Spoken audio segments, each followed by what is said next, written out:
Hello guys, कैसे हैं। JCERT coaching centre में आपको हार्दिक हार्दिक अभिनंदन करते हैं।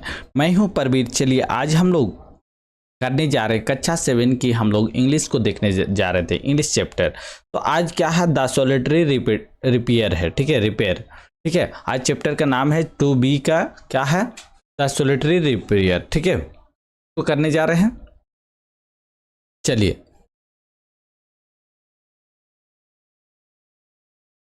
पहला क्वेश्चन की ओर आ जाइएगा।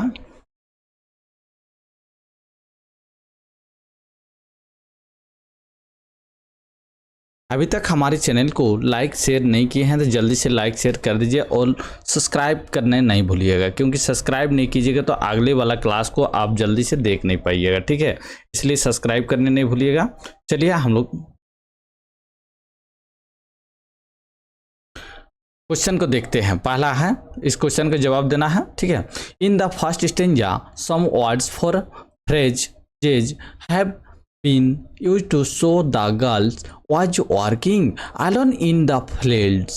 Which are those words of phrase? क्या है क्वेश्चन, क्या कहता है, पहले पदांश में कुछ शब्दों या वाक्यांशों का प्रयोग यह दर्शाने के लिए किया गया है कि लड़की खेत में अकेली काम कर रही थी। वे शब्द या वाक्यांश कौन से हैं? ठीक है, वो लड़की खेत में अकेले काम कर रही थी। ठीक है, चलिए तो उसके लिए हम लोग क्या क्या शब्द लिए हैं, सोलिटरी। ठीक है, सोलिटरी का मतलब क्या होता है, एकांत होता है।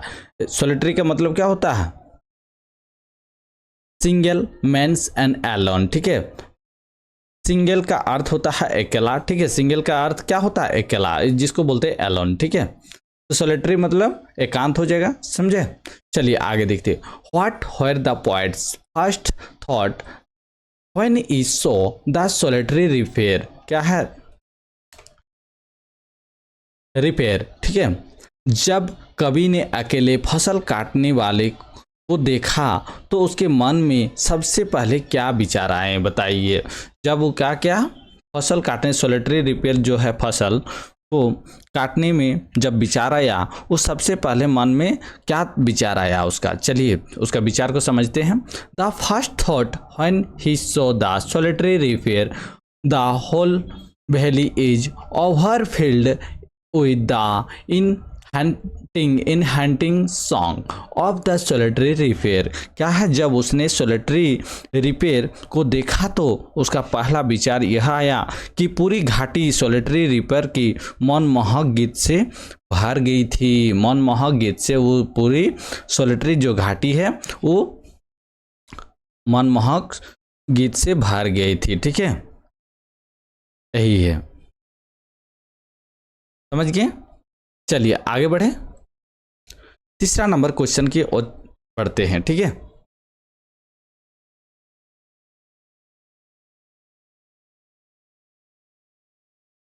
तीसरा नंबर क्वेश्चन क्या कहता है, समझते हैं।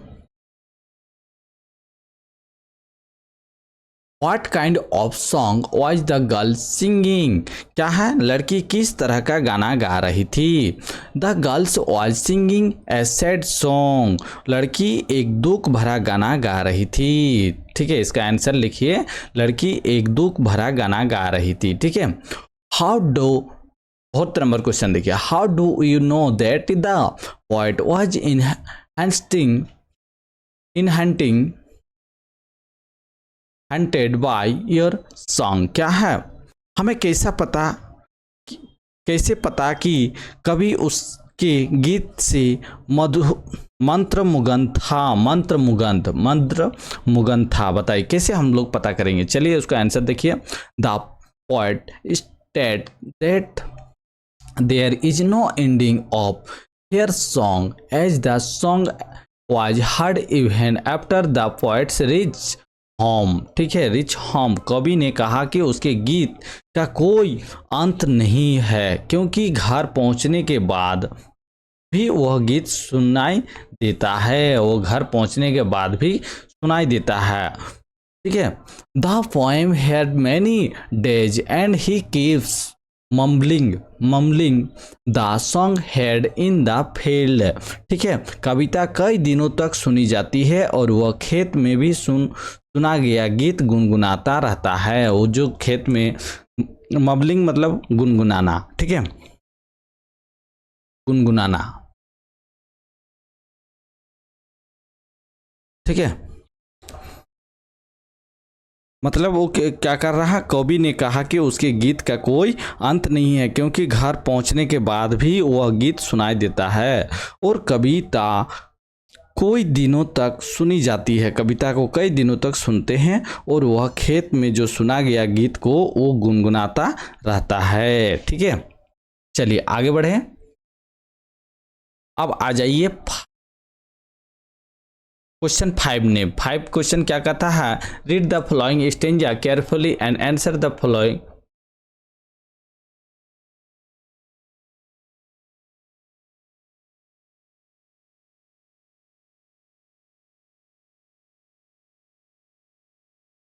चलिए यही है, निम्नलिखित श्लोक का ध्यानपूर्वक पढ़े और नीचे दिए गए प्रश्नों का उत्तर दे, यही क्वेश्चन का है। एलन सी कट्स है, ठीक है, and binds the grain and sings a melancholy strain O listen, ठीक है, for the valley profound is overflowing with the sound. कहने का मतलब है अकेली वह काटती है और अनाज बांधती है और एक उदास गीत गाती है, ओ सुनो क्योंकि गहरी घाटी ध्वनि से उमड़ रही है। ओ सुनो बोल रहा, ये गहरी जो घाटी है वो ध्वनि से उमड़ रही है।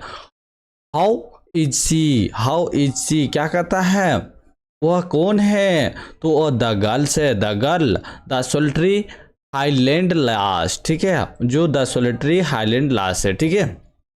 वो क्या कहता है, what is meant by melancholy strain मतलब क्या होता है,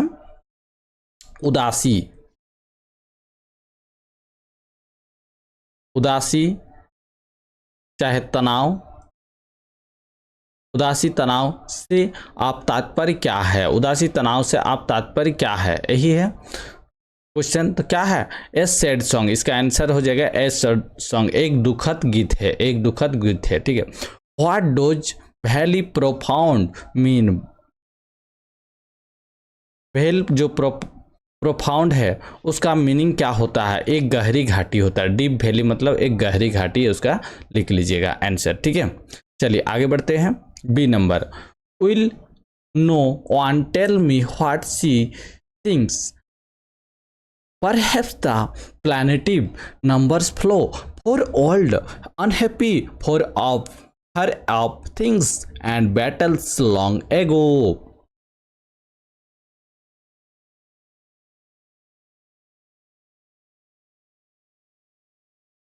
ठीक है, क्या कोई मुझे नहीं बताएगा कि वो क्या गाती है, क्वेश्चन क्या कहता है, क्या कोई मुझे नहीं बताएगा कि वो क्या गाती है, शायद यह विलापपूर्ण गीत पुरानी दुखी और दूर की चीज़ों को बहुत पहले हुई लड़ाइयों के लिए बहते हैं, ठीक है।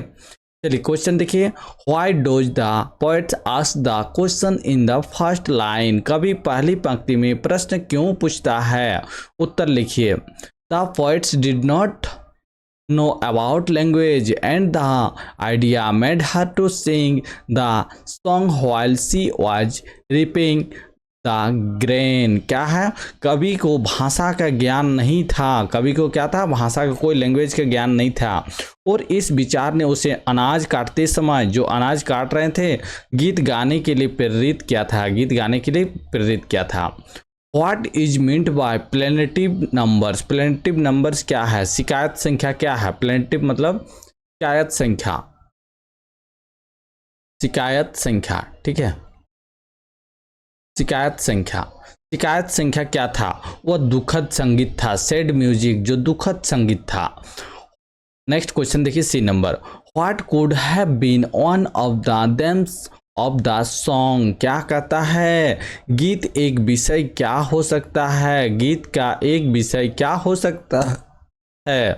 चलिए आंसर देखिए, a folk song of sadness about old sorrow of wars could have been the themes of the song, क्या है, युद्धों युद्धों के पुराने दुख के बारे में दुख व्यक्त करने वाले एक लोकगीत इस गीत का विषय हो सकता है। क्या करना है, युद्धों के जो पुराने हैं, ठीक है, जो दुख हुआ है उसके बारे दुख व्यक्त करने वाले एक लोकगीत इस व्यक्ति का विषय हो सकता है। ठीक है, चलिए हम लोग का दोनों का हो गया, तो हम लोग का आज 2B का भी कंप्लीट हो गया क्वेश्चन आंसर। ठीक है, अभी तक हमारे चैनल को सब्सक्राइब नहीं किया तो जल्दी से सब्सक्राइब कर दीजिए और लाइक शेयर जरूर कर दीजिएगा।